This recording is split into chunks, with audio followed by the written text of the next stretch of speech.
Don't hurt me, baby, don't hurt me no more.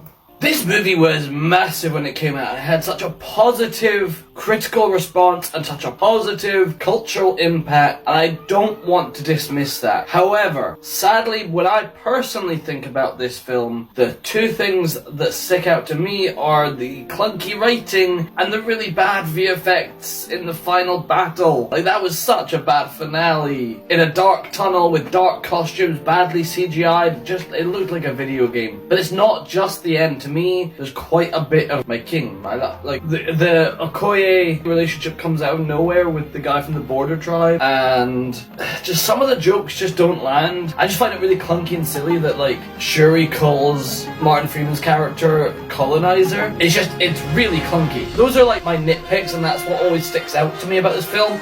But there are some amazing things. I mean, the major elephant in the room is obviously Chadwick Boseman. What a powerhouse performance and what a powerhouse actor. And it is really sad that we will never get to see him be Black Panther again. And we have an excellent villain, and no, not the villain I'm dressed as, but Michael B. Jordan, Killmonger. That's a terrific villain with a terrific reason for doing what he's doing.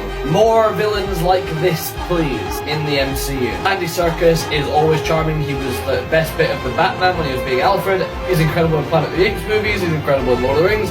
And he's really, really good fun here. They don't do much with him. Like, he gets killed off sooner than I thought he would. But I guess that's to make room for Michael B. Jordan being the major threat rather than Ulysses Claw. Like, Ulysses Claw is really a red herring. I also really like that M'Baku, Winston Duke, rides this line with M'Baku. He's very charismatic and charming and funny. Like, his jokes do land, in my opinion, but he's also extremely menacing. And they really, like, develop that character far more than I've seen any other version of M'Baku. You know what I mean? M'Baku is just like the villain, and that's kind of how he's posed at the beginning of the film. But, like, there's a character arc there, and I really like the stuff with M'Baku and the Jabari tribe. I hope I'm pronouncing these names correctly. There are some really cool action beats, like the one in Korea. The emotional scenes in this work really well. Some of the humor works. A lot of the character beats work. I just wish this film had a stronger finale. We come back to MCU films, just a lot of them have such weak third acts and such weak final battles that it